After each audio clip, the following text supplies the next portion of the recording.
Hi guys, I have a book to read to you today. It is a space book. It is called Zoom Rocket Zoom. And look, there's an excited mark. Let's see if it makes one whole page. Ooh, it does. Nice.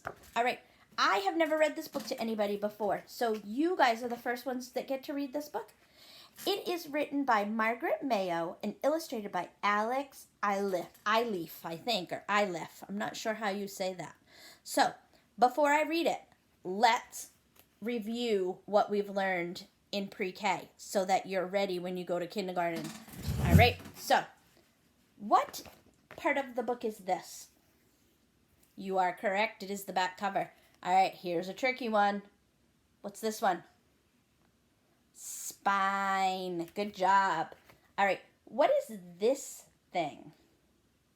Yup, it's the title of the book. All right, what's this whole thing? That is the front cover. What about this and this? Especially this one. What's this one? That is the title page. Good job, guys. All right, I'm going to put you over this way. All right. Zoom Rocket Zoom, written by Margaret Mayo, illustrated by Alex Iliff. Oh, I forgot two things. What does the illustrator do? The illustrator draws the picture. So this illustrator looks like, I don't know if Alex is a boy or a girl, because that can be a boy or a girl name. Looks like he or she is a great artist. And Margaret Mayo is the author. What did she do? Yup, she wrote the words. All right. Zoom, rocket, zoom. Mighty rockets are good at zooming. 5, 4, 3, 2, 1, and liftoff. Launching. Whoom! Up they go, zooming, blasting into space. Can you see that there's two astronauts? I think, was it yesterday that they said this person is called the commander that's in charge of flying the space shuttle? Smart astronauts are good at guiding. At the controls, watching and waiting. Then, pow! Booster rocket firing, traveling deep in space. Look at there in space, see how it's all black and they can see all of those beautiful stars?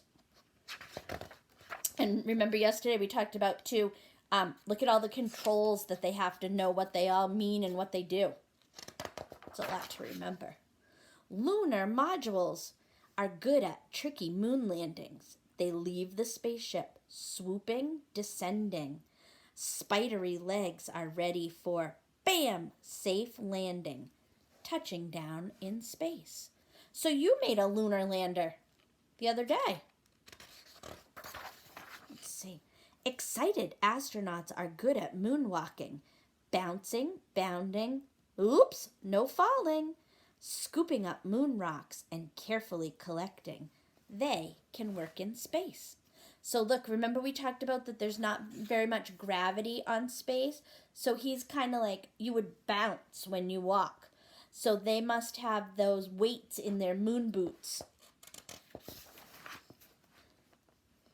Oh, moon buggies are good at rolling. Round wheels turning, soft dust gripping across the humpy, lumpy moon. Bumpity bumping, exploring up in space. So you know what? This kind of looks more like what you put on your moon the other day. So maybe what we really did was a moon buggy. That's kind of cool. Space shuttles are good at big load moving. Up they hurtle, booming, thundering. Dock at a space station for fast unloading, carrying tools in space. So they're going to, dock means they're going to stop at the space station. Space stations are good for living and working, a place for eating, sleeping, studying, and whoopee, weightless somersaulting, a home while deep in space. So it's like a home up there in space at the space station. Do you see this person that's working on this computer? See how he has a seat belt on? That's so he doesn't float up into space.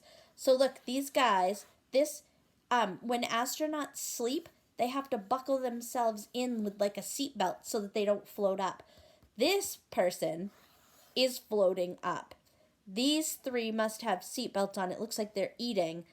These two people are playing ball and they do not have their seatbelts on, so they're floating up in space too. That's cool.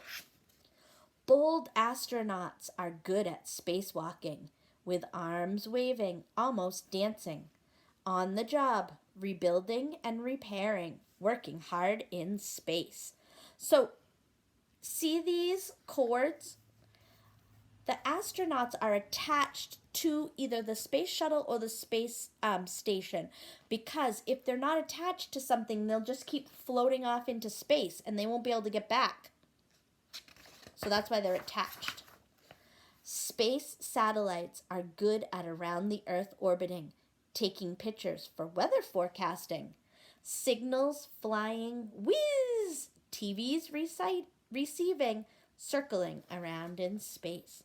So this is a satellite. So this is how we get our TV signals. I don't really understand it, but maybe when you're bigger and you learn about all this stuff, you'll know how they work. Robot spacecraft are good at speeding. Powered by the sun, they keep us flying, reaching distant planets and even landing, whizzing through deep space. So this is a robot spacecraft. So the scientists can send that out into space. There's nobody on it, and it can land on a different planet and send us back pictures. Robot rovers are good at roaming. They travel over Mars, searching, exploring. Wild winds measuring red deserts, finding, discovering in space. So look at this. Robot rover is on the planet Mars. Again, there's no people in here, but the computer takes pictures and sends it back to the scientists so they can study all the pictures. When night has come and the moon shines bright, reflecting back our sun's great light, explore the stars and search the sky and watch for satellites gliding by. So look, there's all the stuff that they used. The buggy and the space shuttle and the rocket. And I think that's the space station.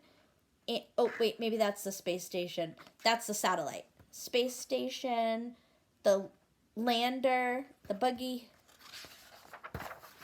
And there's all the pictures again. So sometimes the astronauts, I think when they're out in space, they use this white suit. But I think when they're inside the rocket or the space shuttle, they wear this suit. I'm not really sure about that, because I've seen them in orange suits and I've seen them in white suits. All right. Thanks for listening to my book. I'll see you on Monday.